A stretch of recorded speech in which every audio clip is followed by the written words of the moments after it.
Tapi mana anak-anak muda kita, bagilah 1,200. Siapa nak ambil kerja sekarang?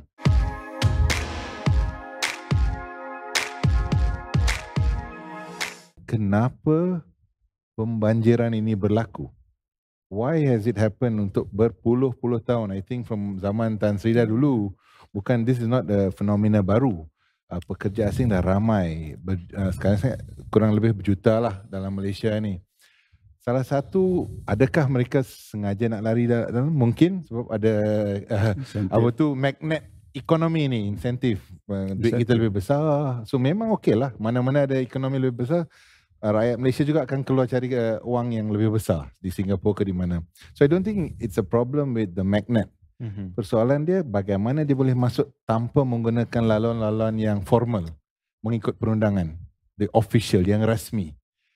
Ada dalang-dalang, ada ejen-ejen, ada yang ada uniform dan tak ada uniform. Baru-baru ni Ops Benteng pun I think IGP yang baru pun said ramai telah ditahan. And bukan saja polis, dengan askar juga, and sepatutnya tak berlaku lah. Mereka ni kita bagikan tanggungjawab dan rasa our full trust to them.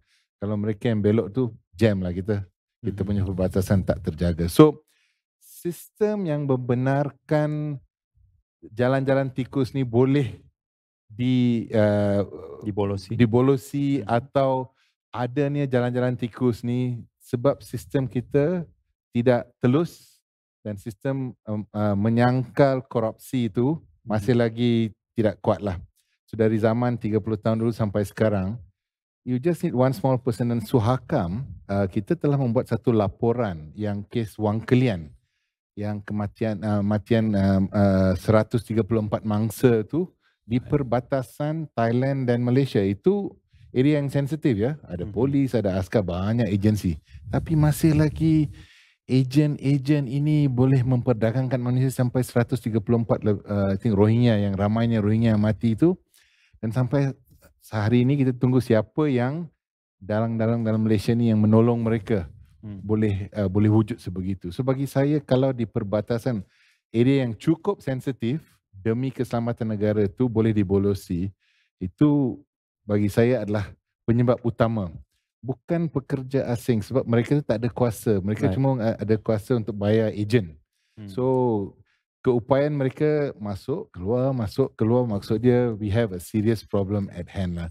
So bagi saya, kalau kita marah dengan pekerja tanpa yang parti ni, yang tanpa izin ni, kemarahan kita macam fokus dia dah lari. Kemarahan dia, kenapa perkara ini boleh berlaku? Sebab ada satu ejen di negara asal dia, ada satu ejen di sini. Di antaranya adalah geng-geng yang menolong, yang tutup mata tu.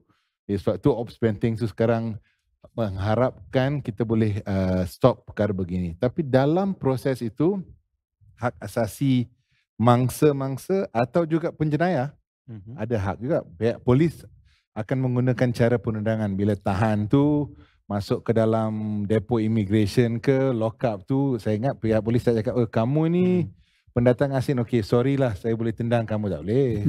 Tak kira, sebab SOP clear. Masuk, tulis nama, bagi makan. So I think hak asasi maksud dia macam tu. Malangnya rakyat Malaysia tu marah bila yang dia nampak itu ramai yang masuk itu macam mencuri pekerjaan asing. Bagi saya itu lagi satu isu, because hak asasi manusia maksud dia hak pekerja. Rakyat Malaysia yang pekerja-pekerja Malaysia tu, apakah gaji minima dah? Adakah gaji minima itu rakyat Malaysia yang anak-anak muda kita nak kerja di tempat macam ni? Di restoran-restoran, di kilang-kilang. Kalau kamu tanya majikan, ramai mereka perlukan pekerja. Dan pekerja ni adalah dibayar gaji yang sikit, rendah. Sebab itu ada appetite yang sentiasa mahukan pekerja asing. Memang bila mereka marah, reaksi stop the foreign worker, bagi rakyat Malaysia untuk kerja. Memang nak bagi, majikan pun nak bagi, tapi mana anak-anak muda kita, bagilah 1,200. Siapa nak ambil kerja sekarang? Kita cari yang lebih baik. Maksud dia, saya ingat Tun Mahathir pun dulu, saya think 10 years ago cakap, kalau kita nak upgrade negara Malaysia ke first world, salary kita kena upgrade juga.